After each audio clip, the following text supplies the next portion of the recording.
Hit the button. The first person to call will get on. Caller on the line, Jane in Charlegrove. Hi, Jane. Hello. Yes. Yes.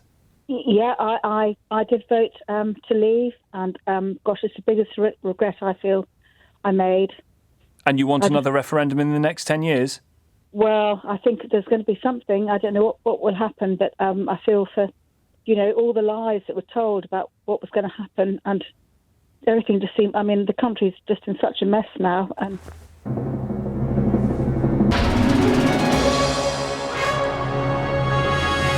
Jane, congratulations, you won. Well, we didn't. We sort of all lost. But why do you want another one? Well, I just feel, because, literally, my youngsters in their 30s, and I just felt, I should have listened to them, really. But I felt that, but it's just that all the lies that were told, what was going to happen. I mean, and still, the lies are still happening. Every time a politician from the Conservative comes on the television now, I don't believe a word they're saying. My thoughts are on this is, I voted to remain. But I wouldn't wish for another vote again. First off, it's all been very, very stressful for everyone involved, even the voters and the British public. But it's an impossible task.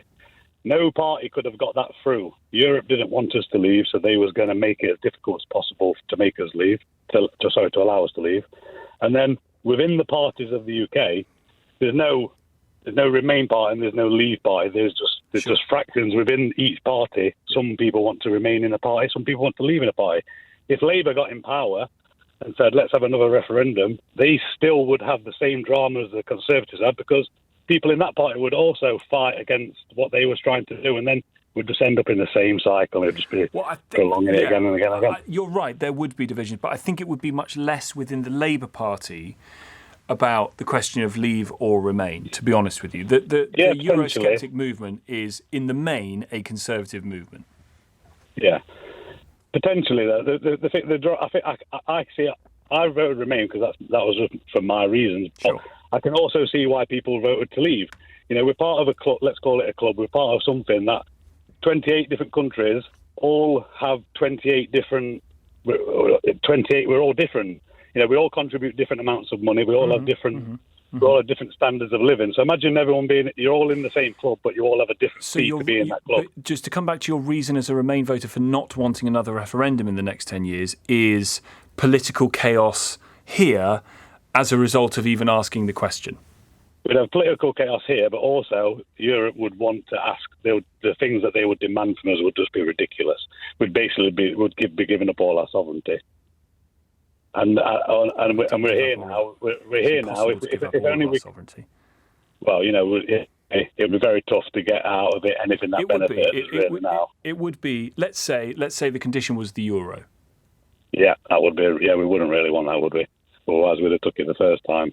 Hi, Tom. How are you? I'm well, sir. Leaver or Remain who doesn't want another referendum? I was a Leaver. So I come originally from Boston, which had the highest percentage vote. Yes, Lincolnshire, one of the only parts of the country where I think people still think it was a good idea. And people who still live in that town are very much the mindset. I was 18, 19 at the time, and was very easily guided by the people of that town and by the lies that I was sold. Since growing up and becoming more politically active, it's an absolute farce that it's allowed to get to that far, and David Cameron should be tried on that. However, I think if we were to go down the path of a referendum, the polarisations in society today just be chaos. I think we're at a point now of the post-truth polarisation that no one will ever be satisfied with the results, and the stuff that will become I don't know that that's a reason not to do it, I'm afraid, because no one is ever satisfied by... not everyone is satisfied by anything. So if people's total satisfaction is the reason not to do it, I'm not sure it's going to work. I think, the views the right already have, I think, would become more extreme. The lies would be more extreme. I don't think we'd be better off as a country for entertaining it, even if, I want to go back to Europe, absolutely, but I don't think the country would be better off for it. First of all, I just said to your producer, I speak 5 foreign languages, or European languages fluently. I consider myself a European.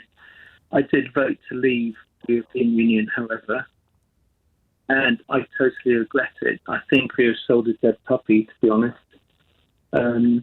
I now have a Slovak boyfriend, and it's made things incredibly difficult in our personal lives for me to go to Slovakia.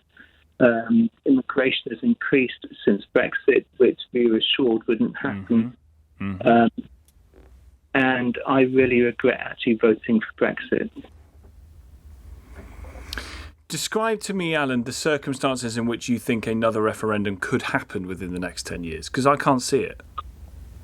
I think it probably would happen. What is of concern is the fact that the EU would probably want us to join the euro. Yeah.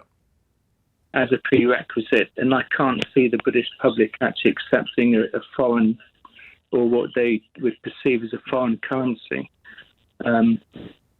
And I think that would be an absolute thing for the EU, that we'd have to take the euro. But I do think there's enough build-up of pressure to reconsider the votes we were given based on the evidence. I mean, I totally believe Farage, Leadsom and Gisela, I've forgotten her surname, unfortunately, Gisela Stewart, at the time, and I did vote based on their opinions, and I totally regret it, totally. I see that there, alongside the survey about another referendum, there's perhaps a more important, to be honest, in the Here and Now survey of 3,000 firms that was carried out by the Department for Business and Trade. 3 in 5 of these firms surveyed think that the free trade deals done since Brexit will have no impact on their business, including half of all firms exporting. Many saying that they have lost faith in the potential benefits of any new free trade deals, with exporters saying that Brexit has done more harm than good to their overseas sales. And these people should know. I mean, they're the ones doing it, and it's a bottom line calculation at the end, isn't it? Are you up compared to where you were this time when we were in the EU? No, we're down. Yeah, of course we are.